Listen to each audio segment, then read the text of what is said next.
오늘 본문 1절은 제 그날의 유다 땅에서 이 노래를 부르리라. 여기서 그날은 무슨 날을 말하는 것인가? 그날은 우리가 상징적으로 보면 2차적으로 우리가 생각할 때는 메시아, 예수 그리스도 오신 날을 의미한다 할 수 있을 것입니다. 그런데 1차적으로 우리가 생각할 때 그날은 유다의 구원을 하시는 날이라고 우리는 생각이 됩니다. 에스라 3장 11절을 보면 모든 백성이 여호와의 성전의 기초가 놓임을 보고 여호와를 찬송하며 큰 소리로 즐거이 부르며, 이 말씀이 무슨 말씀이냐면 이 유다 백성들이 포로로 끌려가서 그들이 이제 돌아오는 날, 그래서 그들이 그 포로에서 귀환해서 그리고 그들이 성전을 건축한 성전 기초를 쌓은 날을 말해주고 있습니다. 그래서 이 포로 귀환과 이 그날이라는 것은 포로 귀환과 성전 건축을 의미하고 있습니다. 여러분, 이 이스라엘의 의미는 성전입니다. 항상 이 성전과 함께 있기 때문에 그들은 택한 백성이었던 것입니다. 이처럼 우리에게도 그리스도와 함께하기 때문에 우리는 그리스도인 되는 것처럼 우리는 늘 우리 안에 우리가 또한 성전이 모여서 교회를 이루는 이 그리스도의 몸인 교회가 있는 것이죠. 여러분, 이 그날이라는 것, 우리에게는 때로는 환난이 있고 때로는 어떠한 고난도 있고 때로는 어떠한 도전할 일들이 우리는 수없이 많습니다. 그때에 우리는 하나님을 찾을 수밖에 없는 거죠. 그때에 우리는 하나님을 찾는 것이죠. 그때 우리는 늘 교회에 나와 예배하며 하나님을 찾는 이러한 것들을 우리는 하게 됩니다.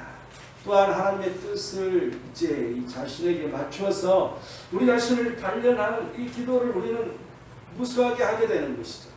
결국은 이 하나님의 때에 구원이 이루어지고 우리의 목표가 성취되는 것을 알 수 있습니다. 바로 이때, 바로 이 그날, 이 하나님 앞에서 우리에게 지속되어야 하는 것들이 있다는 것입니다. 계속해서 우리가 하나님 앞에서 지속해서 나가야 할 것들이 있다는 것이죠. 이 그날에 지속되어야 할 일들, 첫 번째 1절 하반절 말씀을 보면 우리에게 견고한 성읍이 있으며 여호와께서 구원의 성벽과 외벽으로 삼으시리로다. 첫 번째는 견고한 성읍입니다. 계속 하나님의 구원이 있고 나서 우리에게 하나님의 구원이 늘 왔을 때 우리가 지속적으로 우리에게 있어야 할 일들이 첫 번째는 견고한 성읍이라는 것입니다. 여기서 이 견고한 성읍이라는 것은 이스라엘 백성들이 하나님의 그 성 안에 있는, 하나님의 성전 안에 있는 이러한 모습들일 것입니다. 지금 같으면 교회를 말하는 것이죠. 그래서 이 교회에 계속 붙어 있어야 되는 걸 말해주고 있습니다.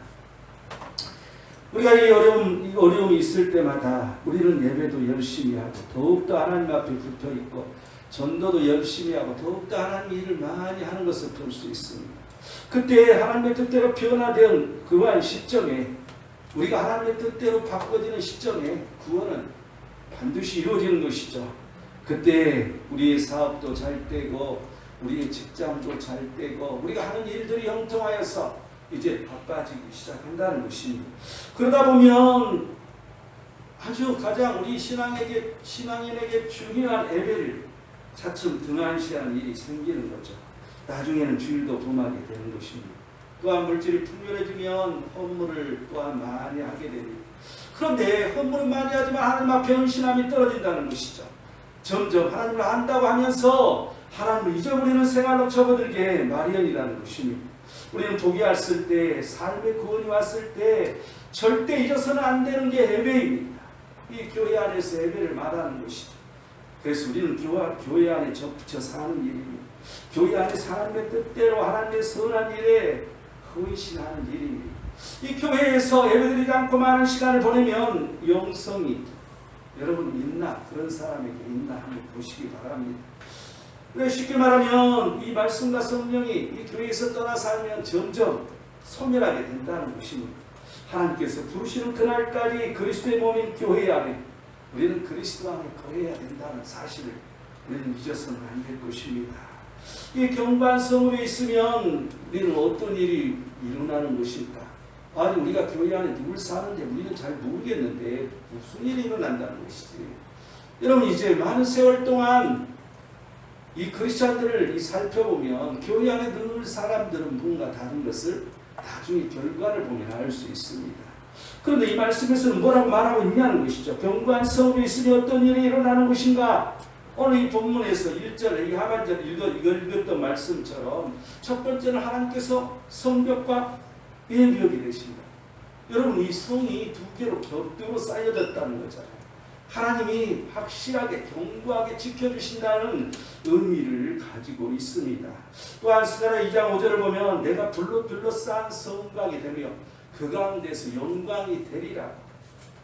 여러분 우리가 늘 교회 안에 살아갈 때 하나님께서 우리를 지키셔서 그 결론이 하나님의 영광이 된다는 사실입니다. 또한 이사야서 2장 20절을 보면 사람이 자기를 위하여 경배하려고 만들었던 은 우상과 금 우상을 그날의 두더지와 박쥐에게 던지고, 여러분 우상을 버리게 된다는 것이죠. 여러분 지금 이 시대의 우상은 이 사도 바울은 탐심이라고 말해주고 있습니다. 우리가 끝없는 욕심을 부리는 게 우상이라고 말해주고 있는 거죠. 끝없는 내 욕구, 욕심을 위해 살아갈 때 하나님을 등할시할 수밖에 없기 때문에 그게 우상이 되는 거죠. 그런데 하나님의 영광을 위해서 그러한 일들도 행할 때는 상관은 없습니다. 그런데 항상 하나님을 떠나버리는 것, 여러분 이게 바로 우상이라는 거죠. 여러분이 먹는 것을 끝없이 추구하면 사람이 뚱뚱해지잖아요. 결론은 안 좋아지잖아요. 이러한 것처럼 어떠한 욕심은 우리에게 끝없이 올 때 내게 해로움으로 온다는 이 사실을, 여러분 이게 우상이라는 사실을 잊어서는 안 될 것입니다. 또한 시편 31편 21절을 보면 견고한 성에서 그 놀라운 사랑을 내게 보이셨으니라고 고백합니다. 우리가 이러한 견고한 성읍, 이 교회 안에 붙어 살아갈 때는 놀라운 사랑을 보이신다는 것. 우리는 하나님의 사랑을 머금고 살아야 됩니다. 하나님의 사랑을 느끼고 살아야 되는 것이죠. 그런데 이 교회 안에 붙어 있을 때 그게 가능하다는 이 사실을 우리는 기억해야 할 것입니다. 마태복음 16장 18절은 너무나도 우리가 잘 아는 말씀입니다. 베드로에게 예수님께서 말씀하시죠. 너는 베드로라, 내가 이 반석 위에 내 교회를 세우리니 음부의 권세가 이기지 못하리라고. 여러분 이 음부의 권세가 이기지 못하는 것이 교회라는 것입니다.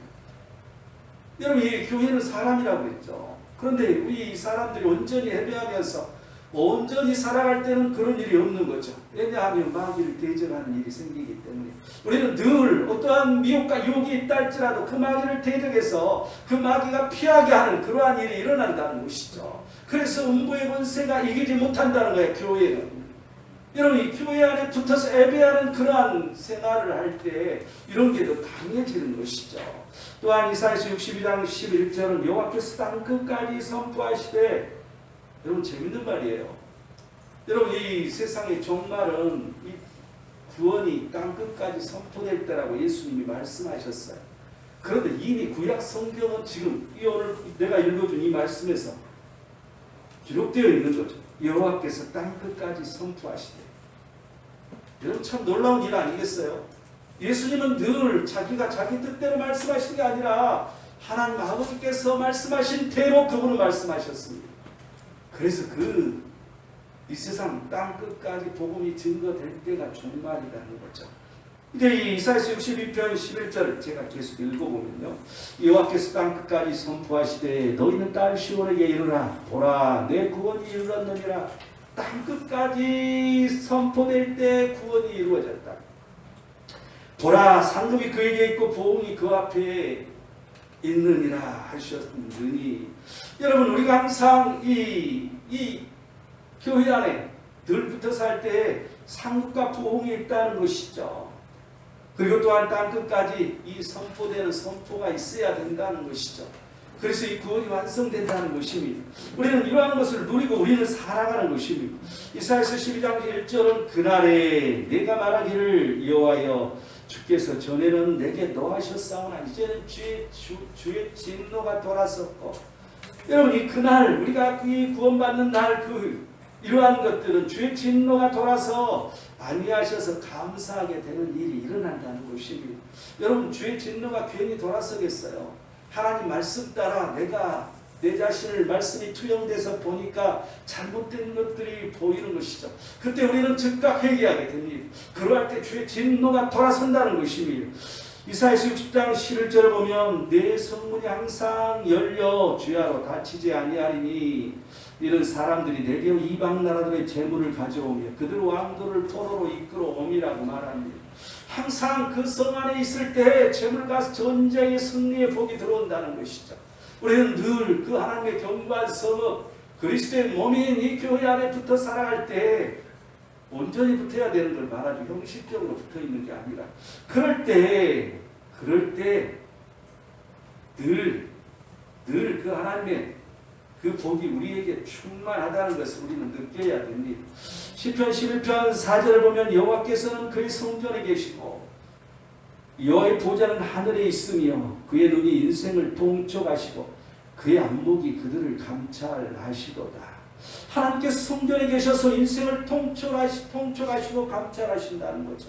여러분 우리에게 성전은 이 교회가 성전이지만 또한 개인적으로 그리스도의 그 영이 우리에게 임함으로 우리가 성전인 거죠. 여러분 그리스도의 영이 없으면 우리가 어떻게 돼요? 여러분 너무 답답할 것입니다. 너무 힘들 것입니다. 살아가는 것들이 팍팍할 것입니다. 어디에 의지할 곳은 전혀 없을 것입니다. 그런데 그 하나님께 성전에 계시기 때문에 우리 인생을 통촉하시고 감찰하신다고. 여러분 우리를 늘 지켜보고 계시는데 우리가 어려움을 당했을 때 신음소리를 토하며 여러분 그분이 바로 즉각적으로 들을 수 있는 것이잖아요. 이처럼 우리가 성전이 되어 살아가는 우리가 교회 안에서 성전이 되어 살아가는 게 중요하다는 거죠. 에베소 2장 10절은 그리스도 예수 안에서 선한 일을 위하여 선한 일을 위해서 너희들을 내가 만들었다고 말씀하십니다. 그리고 또한 이 일은 하나님의 전에 예비하사 우리로 그 가운데서 행하게 하리 하십니다. 하나님의 전에 예비됐다는 거죠. 여러분 선한 일은 이 하나님의 전 어제 이 교회 안에 예비되어 있다는 것입니다. 그래서 그 예비된 대로 행하게 하라는 것이죠. 여러분 늘 선한 일이 이루어지며 선한 일이 만들어지며 행하게 하는 것이 교회라는 것이죠. 여러분 우리는 그러한 일을 늘 하며 살아가야 된다는 걸 알 수가 있습니다. 이 그날에 지속되어야 할 일들 두 번째 2절을 볼까요? 너희는 문들을 열고 진리를 지키는 의로운 나라가 들어오게 할지어다. 두 번째는 의로운 나라입니다. 우리가 계속해서 하나님께서 내게 형통을 주셨을 때 계속해서 잊지 않고 지속되어야 할 일들은 의로운 나라가 계속 들어오게 해야 된다는 것이죠. 여러분 이 의로운 나라가 어떻게 이루어진다고 지금 오늘 여기 말씀하고 있으니까 문들을 열었을 때라고 말해주고 있죠. 그리고 또한 신의를 지켰을 때라고 말해주고 있죠. 그런데 이 문들을 열었을 때라니 아니 그 문이 어떤 문일까? 문들을 열라니까 내 마음의 문을 열라는 것일까? 여러분 이 성경을 우리가 찾아봐야 되겠죠. 그런데 누가 문을 연다고 그랬어요? 내가 열어야 된다고. 우리가 그 문을 열어야 된다고. 분명히 이렇게 말해주고 있죠. 그런데 어떤 문이냐는 거죠. 시편 118편 20절을 보면 이는 여호와의 문이라 의인들이 그리로 들어가리로다. 의인들이 들어가는 문은 여호와의 문, 하나님의 문이라는 거죠. 그래서 그 문을 우리 보고 열라는 거야. 그러면 우리가 도 닦아서 구원을 받는 것인가? 그런 뜻은 아니고 여러분 이 여호와의 문, 하나님의 문은 어떻게 열어줄 수 있을까요? 여러분 우리에게 말씀과 성령이 임해야 되는 것이죠. 우리가 말씀과 성령 안에 우리는 믿음이 발생하는 것입니다. 그래서 믿음으로 말미암아 우리가 의롭게 되는 것이잖아요. 여러분 결국 어떻게 해서 이 문을 열 수 있어요? 말씀과 성령이 우리에게 임해서 그 하나님의 뜻이 우리에게 임해서 하나님께서 나를 부르지 아니하시고 하나님께서 나를 택하시지 않으시면 그런 일은 이루어질 수가 없는 것이죠. 그런데 하나님께서 나를 택하시고 하나님께서 나를 부르셨을 때 그 말씀이 내 귀에 들리고 그 성령 하나님께서 임하셔서 내가 거듭나도록 바꿔지는 역사로 나를 바꿔놨을 때 그때 그 문을 내가 열리는 그 역사가 일어난다는 것이죠. 그게 바로 이 의로운 나라라는 것입니다. 이 의로운 나라 이 문들을 열었을 때인데 두 번째는 신의를 지켰을 때라고 말했잖아요. 이 신의를 지킨다는 우리나라 말로 신의인데 우리나라 말로 해석하면 안 되잖아요. 언어적으로 보면 이 신의를 지킨다는 것은 쇼메르에무님이라는 단어인데 그 뜻은 무슨 뜻을 가지고 있냐면 신앙을 확고히 지킨다는 뜻을 가지고 있어요. 언약을 성실하게 지킨다는 뜻을 가지고 있어요. 그래서 우리 믿음을 확고하게 지킨다는 거죠. 하나님과 내 사이의 그 언약을 성실하게 지킨다는 것이죠.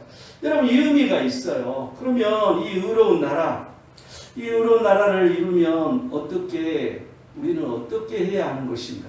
우리는 의로운 나라 속에 사는 것입니다. 여러분 이 의로운 나라가 어떤 나라예요? 그의 나라와 그의 의를 구하라고 했잖아요. 하나님 나라를 말해준다고 우리는 볼 수 있는 것이죠. 여러분 이 하나님 나라는 순종함으로, 말씀의 순종함으로 하나님 나라가 이루어지잖아요. 그런데 우리는 그리스도의 몸 안에 거하는 거예요. 그리스도의 몸은 우리가 성장하는 걸 말하잖아요. 우리가 이 교회 안에 있다는 것은 그리스도의 몸으로 성장되는 것을, 그리스도의 그 장성한 분량에 이르기까지 성장하는 걸 의미하고 있어요. 여러분 이 두 가지를 우리가 생각해 보면서 이 의로운 나라를 이루면 어떻게 해야 되는 것인가? 내가 하나님 나라에 살아가는데 나는 어떻게 살아가야 되는 것인가? 그냥 말로만 내가 하나님 나라에 있는 것인가? 아니면 내가 뭔가를 해야 되는 것인가? 여러분 하나님은 뭐라고 말씀하신지 오늘 보시기 바랍니다. 출애굽기 19장 6절은 제사장 나라가 되어 거룩한 백성이 되리라.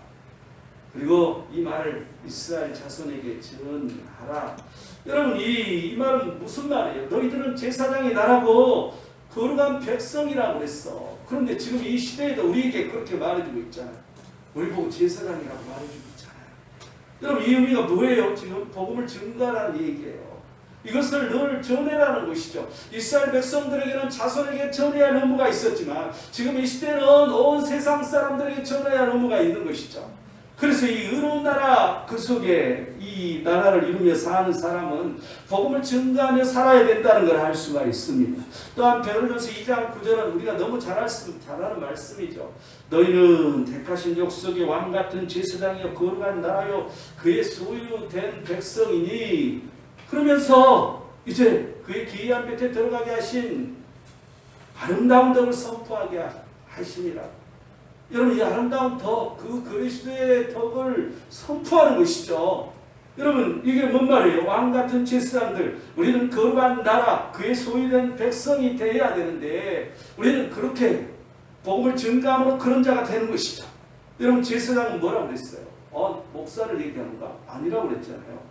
화목을 얘기한다고 그랬죠. 하나님과 내 사이에 화목의 역할을 하는 게 제사장이었다는 것이죠. 그래서 예수님은 대제사장이 되셔서 그 몸을 십자가에 못 박혀 죽임으로 말미암아 우리와 화목하게 만들었는데 우리 또한 제사장이 되어서 하나님과 화목을 이루라는 거죠. 그게 바로 택하신 족속의 왕 같은 제사장들이요.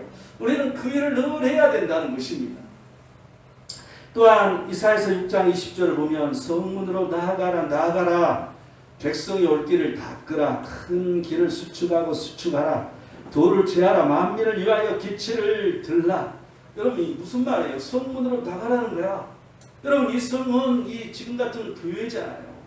그럼 교회 밖으로 나가래. 아니 그러면 교회 다니지 말고 나가란 말인가? 이 말이 아니라 우리는 교회 안에 있지만 이제 준비를 해라는 것이죠. 이 밖으로 나가서 지금 뭘 하라고 그랬어요? 닦으라고 그랬어요. 백성들이 올 길을 닦으라고. 하나님 백성이 여기 들어올 거야. 이 교회 안에 올 사람들이 많이 있다는 것입니다. 그래서 그걸 위해서 이제 길을 닦으라고. 그리고 또 뭐라고 그랬어요? 큰 길을 수축하라고. 길을 좋게 만들라는 거죠. 그리고 또 뭐라고 그랬어요? 그 다음에 뭐라고 지금 얘기하고 있어요? 돌을 제하라고.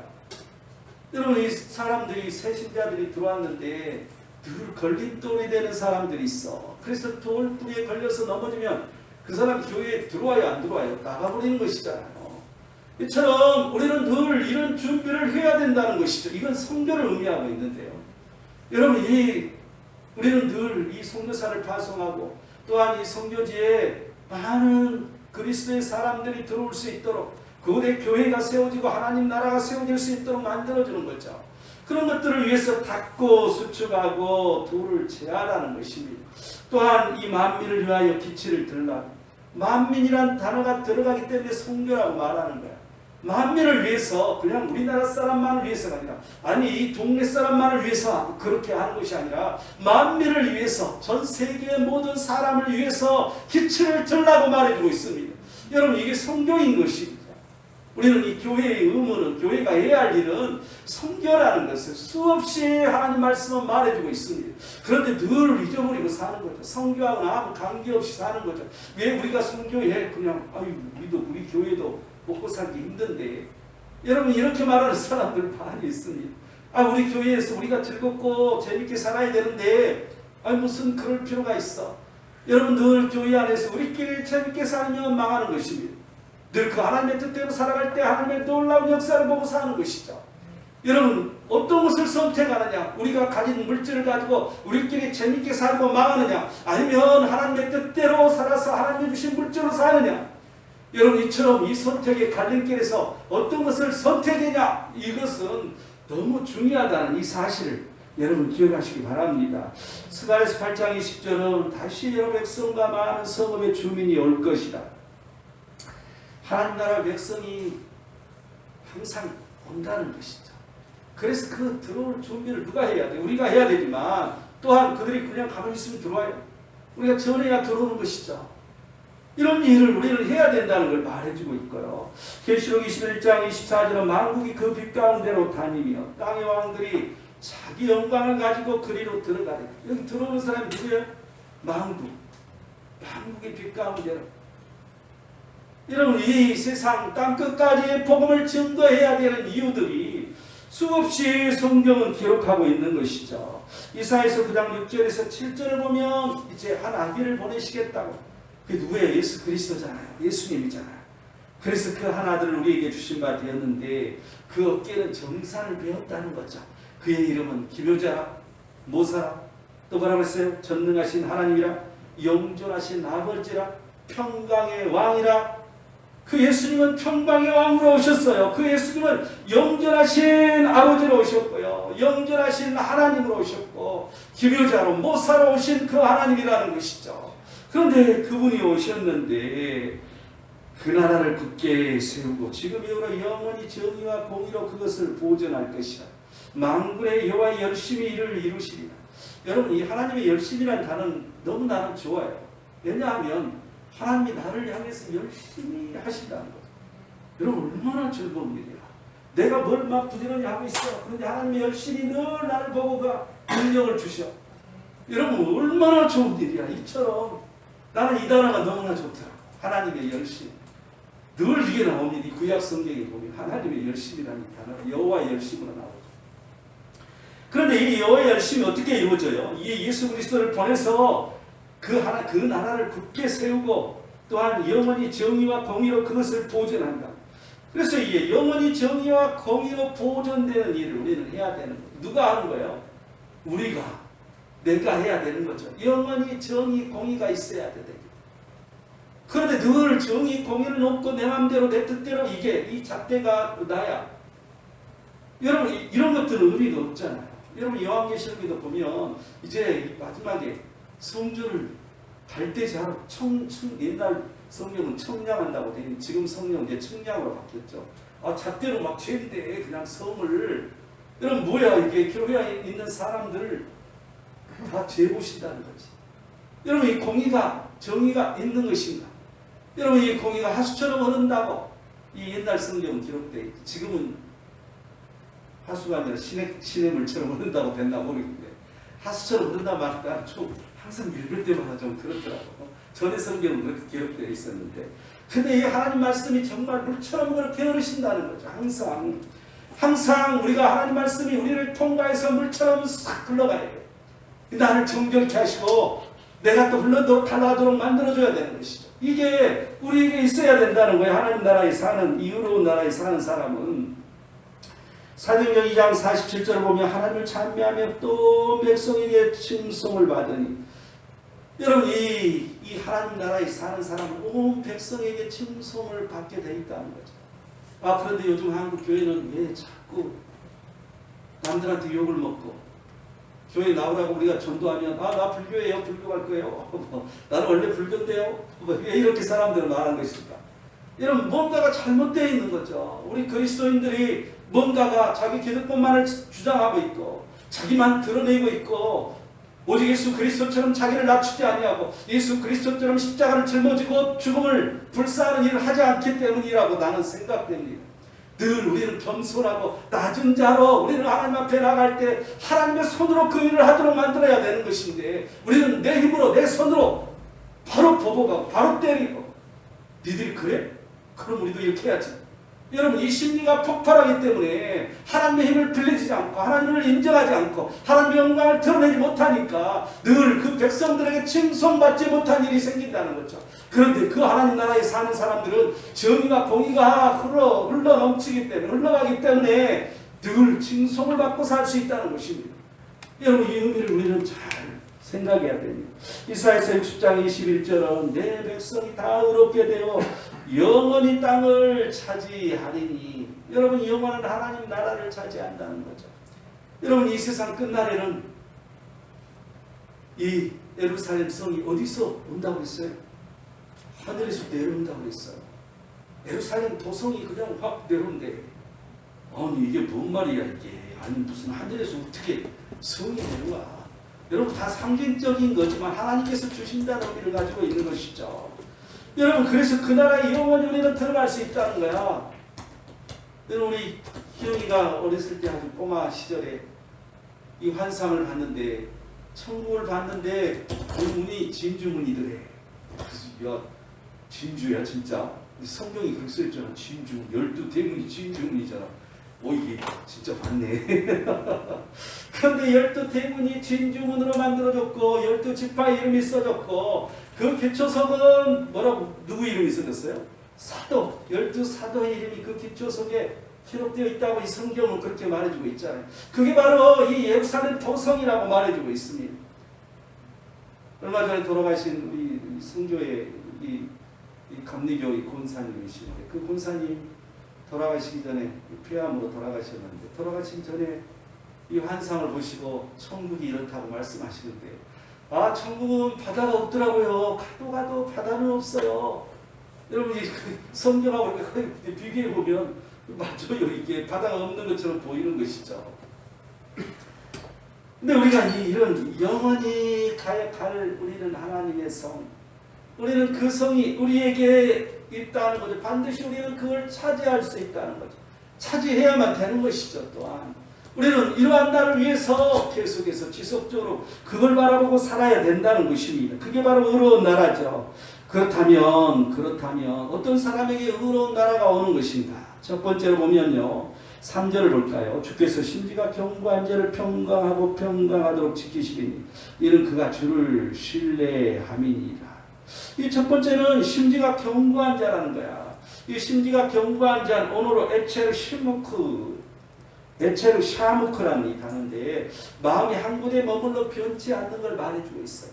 여러분 우리는 한결같이 그 마음이 예수 그리스도로 머물러 있어야 돼. 한결같이 예수 그리스도 안에 우리의 마음이 있어야 돼. 그런데 우리는 늘 세상에 살다 보니까 그 예수님은 사라져버리고 이 세상이 거기에 피일이 꽂혀 있을 때가 많은 거죠. 여러분 이 세상 우리는 열심히 노력하고 살아야 됩니다. 마음을 거기 안 쓸 수가 없습니다. 그런데 그 속에서 예수 그리스도가 있어야 된다는 것입니다. 그 속에서 그 예수 그리스도를 바라보면서 그 말씀 따라 넘지 못함이 없도록 우리는 할 수 있다는 것이죠.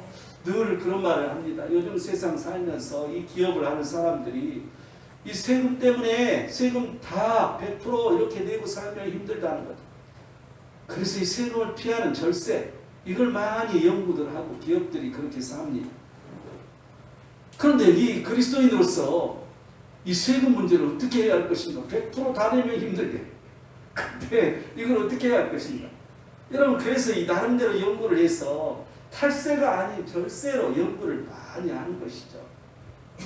이 하나님 말씀에 어긋나지 않기 위해서는 탈세가 해서는 안 돼요. 절세로 연구를 많이 해서 피할 길을 우리는 연구를 많이 해야 되는 거죠. 근데 그러한 모든 것들은 하나님의 법을 우리는 보고 있는, 하나님의 법을 따라가는 자는 그렇게 되는 거죠. 그래서 이 마음이 한 곳에 머물러 이 변치 않는 것을 말해주고 있습니다. 여러분 이 사업을 해보면 이 부가세라는 게 굉장히 나라마다 틀려. 우리나라는 10%인데 뭐 말레이시아 가면 뭐 5%도 있고 8% 하는 나라도 있고 부가세가. 또 옛날에는 우리나라가 부가세가 없었어요. 그런데 이 부가세가 어느 날부터 생겨서 기업하는 사람이 힘들어 굉장히. 그런데 부가세는 누가 내는 거냐면 물건을 사는 사람이 원래 내는 거야. 그런데 늘 이게 이 부가세까지 다 갖고 사업을 못할 때가 너무 많은 것이죠 사실은. 그래서 이제 이 기업을 해서 사업을 해서 직원 월급 주고 또 부가세 안 내면 이건 바로 이 큰일 나는 거니까 부가세부터 주고 나면 또 직원들 월급 주려면 힘들고. 여러분 기업하는 사람들은 어떻게 보면 애국자예요. 왜냐하면 많은 사람들에게 먹을 것을 제공하고 이 국가의 중추적인 역할을 하는 사람들이 기업이 있는 것이요 사실이에요. 그런데 이러한 이 세금 문제에 있어서 참 자유롭지도 못해요. 그래서 잘못 걸리면 그냥 한순간에 망해버리는 그런 일이 생기는 것이고, 우리는 그러한 속에서도 늘 그 하나님만을 초점을 바라보며 살아야 되는 거죠. 이처럼 우리 마음은 항상 예수 그리스도 한 분에 머물러 있어야 돼요. 이게 바로 심지가 견고한 자라는 거야. 이랬다 저랬다, 뭐 그냥 이렇게 갔다가 저렇게 갔다, 이게 아니라 오직 한 방향 예수 그리스도만을 바라보면서, 그러면 이 심지가 견고하려면 어떻게 돼야 된다고 말해주고 있어요? 주를 신뢰해야 된다고 지금 이 3절에 말해주고 있잖아요. 우리가 하나님만을 신뢰할 때 우리가 심지가 견고해지고 있어. 지금 목에 칼이 들어와서 너 예수 믿을 거야 안 믿을 거야, 너 죽여버릴 거야 하고 목에 칼이 들어오면 나 예수 믿을 거야 할 사람 얼마나 될까? 거의 없을 거야. 뭐 목에 칼이 들어와서 목을 잘라서 죽이겠다는데. 그런데 하나님을 신뢰하는 자는 내가 죽어도 살겠고, 여러분 내가 죽어도 부활해서 그 천국에 가는 걸 믿는 자, 분명하게 노라는 말을 안 하겠죠. 이렇게 말하지만 그 상황이 이러면 쉬운 게 아니에요. 지금 내가 이렇게 말하고 있지만 정말 이 삶과 죽음에 한번 이렇게 딱 서 있어 보세요. 얼마나 정말 힘든지. 피를 날리는 게 바로 그런 것들이에요. 그런데 이렇게 이 심지가 견고하려면 오직 하나님을 신뢰할 때, 내가 하나님의 방법대로 살라고 했더니 이게 많은 내게 이 경제적 손실이 온달지 아니면 어떤 핍박이 온달지 이러할 때, 우리가 하나님을 신뢰하고 그 하나님의 방법대로 살아가는 사람에게는 반드시 하나님께서 이 의로운 나라 속에서 주시는 게 있다는 거죠. 그래서 우리는 심지가 견고한 자가 되어야 된다는 것입니다. 이 심지가 견고한 자의 결과는 오늘 지금 뭐라고 말해주고 있어요? 평강하고 평강하도록 지키신다. 여러분 우리말로 평강이지 샬롬이죠. 이 샬롬이라는 것은 우리가 육적인 샬롬, 또한 이 정신적인 샬롬, 또한 영적인 샬롬, 이 세 가지를 다 말해주고 있어요. 여러분 이 샬롬이 생각해보세요. 우리가 육체적으로도 샬롬은 건강한 거잖아요. 또한 정신적으로 샬롬, 그러면 우리가 정신이 온전해서 뭐 우울증이 걸린달지 이런 일도 없잖아요.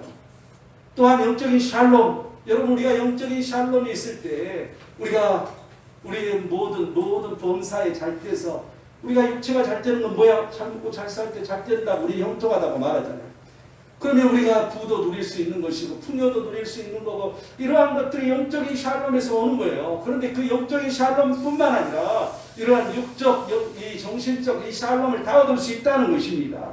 이게 바로 심지어가 견고한 자에게 일어난 현상이라는 것이죠.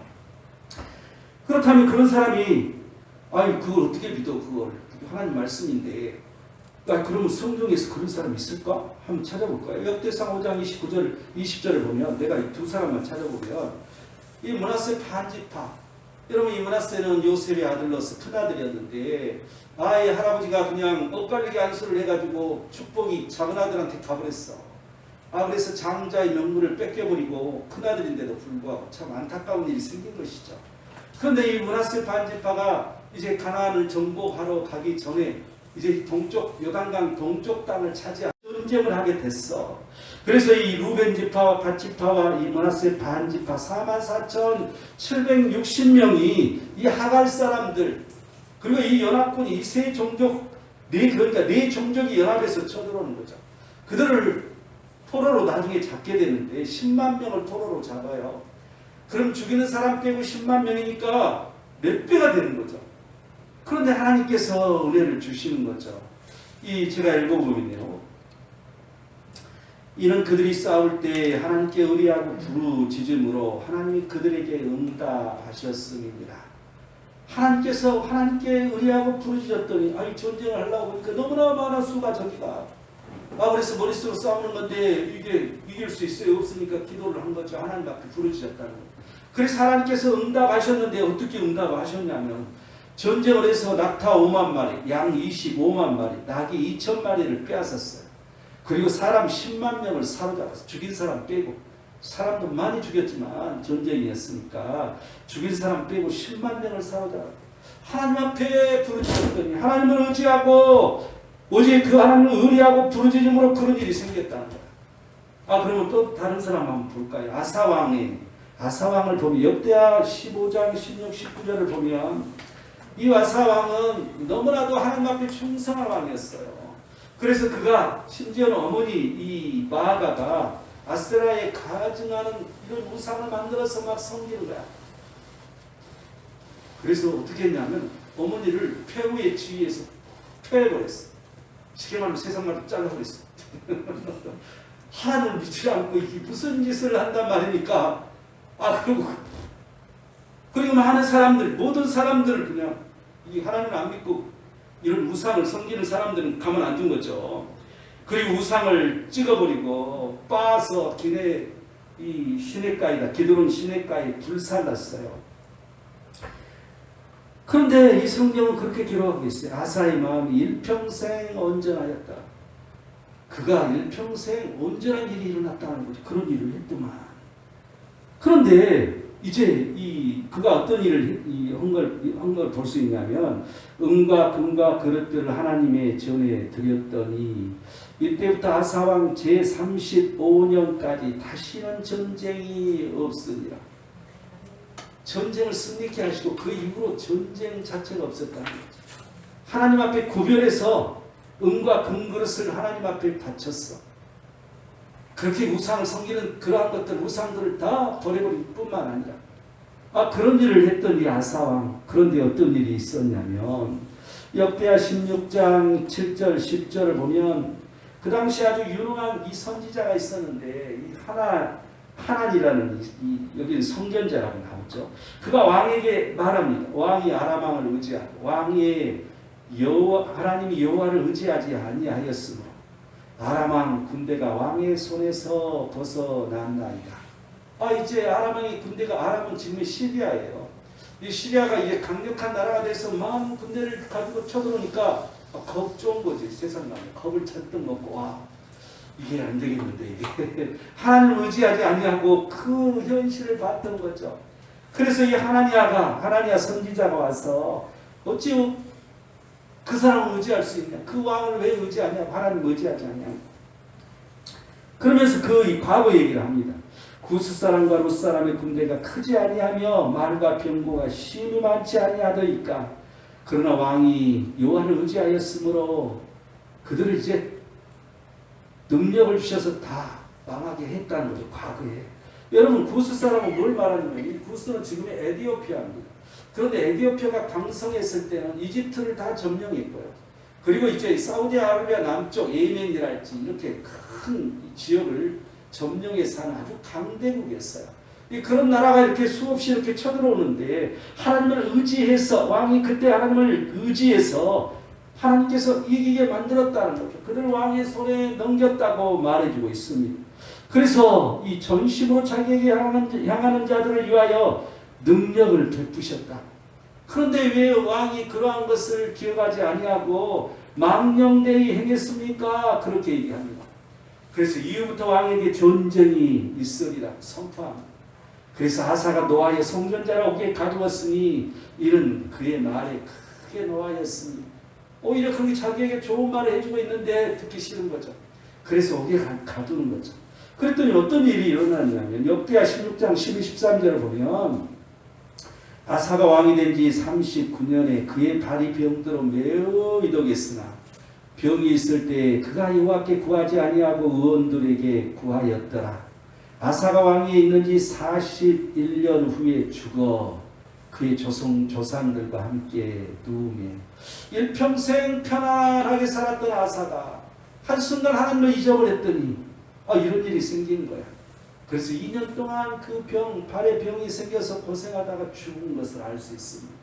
여러분 이처럼 우리가 그 하나님의 구원 속에 살아가면서 늘 잘나가며 살아갈 때 하나님을 온전히 의지하지 못하면 이런 일도 발생한다는 것이죠. 여러분 하나님을 신뢰할 때는 항상 흥하지만 하나님을 신뢰하지 못하고 하나님을 잊어버리면 늘 망하는 역사가 일어난다는 것을 단적으로 성경은 보여주고 있습니다. 이 어떤 사람에게 의로운 나라가 들어온 것인가? 첫 번째는 심지가 고든 자라고 했는데 두 번째는 이제 4절을 볼까요? 너희는 여호와를 영원히 신뢰하라. 주 여호와는 영원한 반석이심이로다. 두 번째는 하나님을 영원히 신뢰하는 자야. 하나님을 영원히 신뢰해라는 거죠. 심지가 경고할 뿐만 아니라 여러분, 이 하나님을 신뢰하느냐 신뢰하지 않느냐는 무엇을 보면 알 수 있냐면 사람들마다 항상 영적인 일로 사느냐 육적인 일로 사느냐, 늘 어떤 표시가 나고 어떤 행동하고 어떠한 말을 할 때 늘 육적인 말을 하는 사람이 있고 늘 영적인 말을 하는 사람이 있다는 것이죠. 여러분, 여기에 따라서 구별이 된다는 거야. 이 사람이 하나님을 신뢰하는가 하나님을 신뢰하지 못하는가. 하나님을 신뢰하지 못하는 사람은 늘 육적인 생각을 하고 육적인 말만 하고 육적으로 늘 뭔 일이든지 하려고 해결하려고 노력하는 것이죠. 그런데 영적인 사람은 늘 우리가 인간적으로 생각하면 말도 안 되는 것 같지만 하나님을 신뢰한 자는 그 길을 가는 거예요. 하나님께서 가라시면 하나님의 음성을 중요시하고 하나님의 뜻을 중요시하고 하나님께서 하나님 방법대로 하는 것을 중요시한다는 것을 여러분 기억하시기 바랍니다.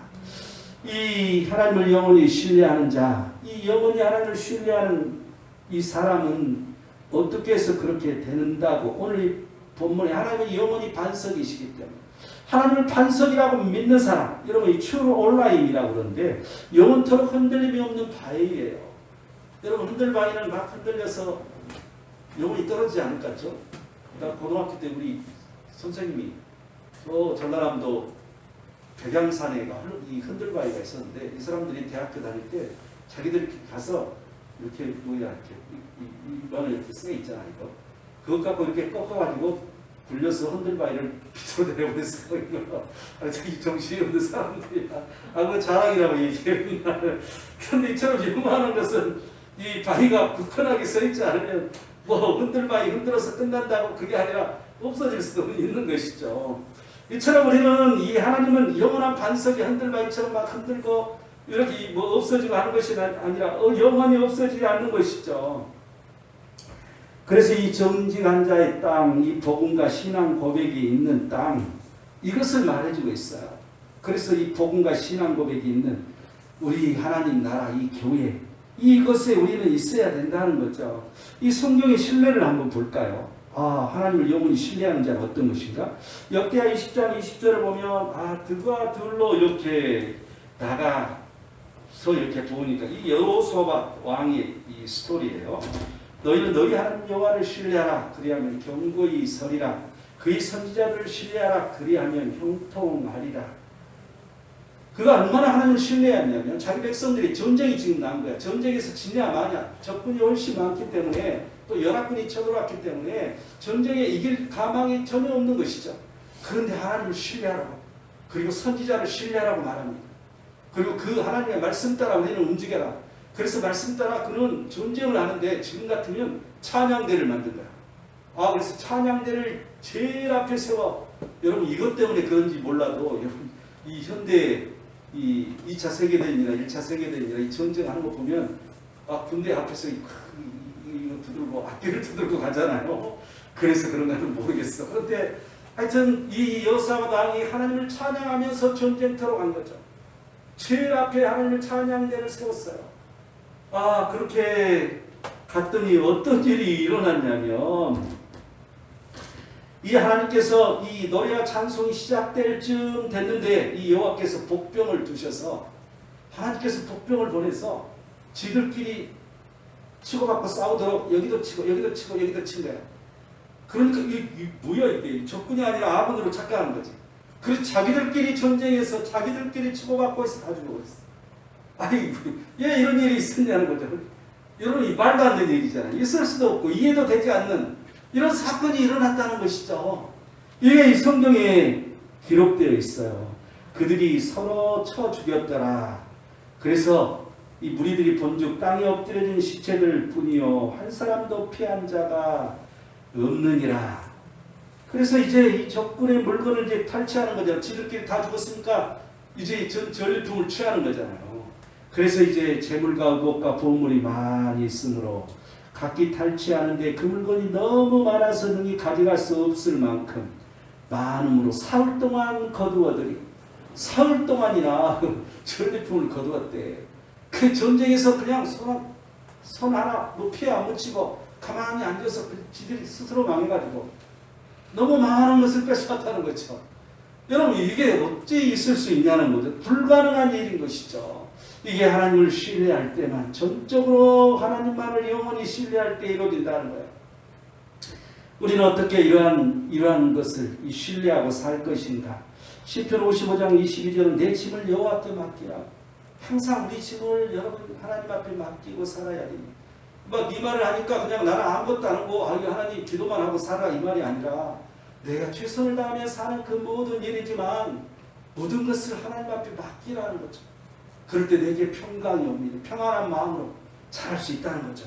시편 62편 8절 보면 시시로 그를 의지하고 그의 앞에 마음을 토하라고 말합니다. 항상 시시때때로 하나님 앞에 자신의 모든 사사건건 비밀들 또한 스토리들 또한 해야 할 일들을 다 아뢰라는 거예요. 사사건건 다. 그래서 그 하나님 앞에 내가 얘기하듯이 누군가에게 얘기하듯이 다 말해라는 것이죠. 잠언 3장 5절 6절을 보면 너는 마음을 다하여 여호와를 신뢰하고 내 명철을 의지하지 말라. 너는 범사에 그를 인정하라. 그래야만 내 길을 지도하시리라.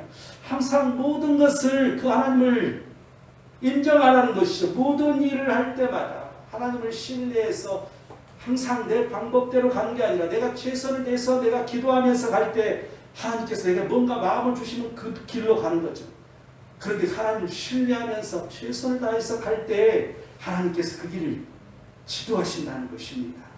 이 그날에 지속되어야 할 일들 마지막 세 번째 7절을 보면 의인의 길은 정직하며 정직하신 주께서 의인의 첩경을 평탄하게 하시도다. 세 번째는 의인의 길이야. 여러분 그러고 보니까 먼저 그의 나라와 그의 의를 구하라. 여기에 똑같이 맞아가네요. 이게 이 말씀이 그죠? 첫 번째는 교회고 두 번째는 하나님 나라고 세 번째는 이제 의의 길이죠. 그런데 여기서 지금 의인의 길을 말해주고 있어요. 무엇이 의인의 길이라고요? 정직이라고. 정직은 어디서 온다고 지금 말해주고 있어요? 정직하신 주님이시기 때문에 주님으로부터 온다는 거죠. 또한 이 4절 보면 하나님을 영원히 신뢰함으로 우리가 이 정직이 온다는 것이죠. 우리가 항상 하나님 앞에 정직할 뿐만 아니라 사람 앞에 늘 정직한다는 것은 쉽지 않은 일입니다. 요즘 세상에서는. 그런데 늘 하나님을 신뢰할 때는 정직하게 된다는 거죠. 왜 우리는 정직해야 되는 것인가? 역대상 29장 17절 보면 이 하나님께서 정직을 기뻐하시기 때문에 하나님이 원하시는 일이라는 거죠. 그렇기 때문에 우리는 정직하라는 것입니다. 또한 시편 11장 7절은 정직한 자는 하나님의 얼굴을 볼 수 있기 때문에 우리가 여러분 하나님의 얼굴을 볼 수 있는 일은 중요하잖아요. 우리가 기도를 하든 뭐하든 우리가 구하는 일들을 하나님께서 응답받기 위해서는 그 얼굴을 볼 수 있어야 된다는 것을 말해주고 있습니다. 우리가 정직할 때 그런 일이 일어난다고 분명하게 시편 11편 7절은 말해주고 있습니다. 그렇다면 이 무엇이 의인의 길인가? 첫째는 정직인데 두 번째는 잠언 20장 7절을 보면 온전하게 행하는 자가 의인이라고 말해주고 있습니다. 우리가 온전하게 하나님 말씀을 온전하게 행하는 자를 말해주고 있어요. 시간이 없으니까 빨리 넘어가겠습니다. 의인의 길과 배치되는 것은 이제 5절을 보니까 높은 데에 거주하는 자를 낮추시며 소순성을 헐어 땅에 엎으시되 진토에 미치게 하셨도다. 이 의인의 길과 배치되는 것은 높은 데 거주하는 자. 이건 뭐냐면 마음을 늘 높은 데 두는 사람을 말해주고 있어. 교만한 사람을 말해주고 있죠. 또 소순성에 사는 자. 늘 부를 누리고 탐심을 가지고 사는 그런 사람을 말해주고 있는 것이죠. 여러분 우리가 늘 가지고 있다고 모두 다 그냥 흥청망청 쓰고 사는 것이 아니라 하나님의 영광을 위해서 살라는 그 의미로 우리는 받아들이면 된다고 보여집니다. 이 의인의 길과 배치되는 결과 이 첫 번째는 이제 낮추시고 진토에 미치게 하신다고 그랬는데 이 두 번째는 6절을 보면 발이 그것을 밟으리니 곧 빈궁한 자의 발과 곰핍한 자의 걸음이리로다. 빈궁한 자의 밟힌다는 것입니다. 우리가 왜 빈궁하고 곰핍한 이 자의 이 밟히는 것인가? 여기서 빈궁한 자는 아니라는 이 단어인데 심령이 가난한 자, 겸손한 자를 말해주고 있습니다. 항상 우리가 겸손해야 돼. 이 심령이 가난하다는 것은 영적으로 깨끗해야 된다는 걸 말해주고 있잖아요. 항상 우리 영이 맑아지는 것을 말해주고 있잖아요. 이 스바냐서 3장 11절을 보면 항상 이러한 자들, 이 교만하고 자랑하는 자들을 제거한다. 다시 교만하지 않게 만드신다고 말씀하시기 때문에 말라기 4장 3절은 이제 하나님께서 정하신 날에 그들을 밟을 것이라고 말해주고 있기 때문에 또한 누가복음 10장 9절은 이제 이 하나님께서 우리에게 뭘 주신다고 했냐면 뱀과 종가를 밟으며 원수의 모든 능력을 제어할 능력을 주신다고 말해주고 있어요. 그래서 능력을 주의 권능으로 능력을 주시기 때문에 우리는 늘 그 하나님의 뜻에 어긋나는 그런 짓을 안 해야 되는 것이죠. 그래서 우리는 이 빈궁한 자의 발과 곰핍한 자의 이 걸음걸이를 걷는 그런 사람이 돼서는 안 된다는 것입니다. 우리는 하나님 앞에서 항상 정직해야 됩니다. 계속해서 하나님의 얼굴을 보고 살아야 하기에 정직하고 온전하게 행해야 됩니다. 내가 하나님의 은혜로 잘 되도록 여전히 하나님의 사랑으로 높은 데 거주하지 않고 높은 성에 살지 않아야 할 것입니다. 결론을 맺겠습니다. 하나님께서 나를 구원하여 주셔서 잘 나갈 때 여전히 교회 안에서 붙어 살아야 합니다. 여전히 의로운 나라로 살아야 합니다. 여전히 의로운 길을 가야 됩니다. 항상 이 말씀을 명심하고 우리가 그 하나님의 영광 기쁨을 차지하는 우리 모든 자들이 되시기를 축원드립니다. 기도하겠습니다. 하나님, 오늘도 하나님 말씀하시니 우리가 하나님 나라를 이루며 오직 하나님의 길을 갈 수 있는 우리 모든 자들로 항상 축복하시옵소서. 거룩하신 예수 그리스도의 이름으로 기도드립니다. 아멘.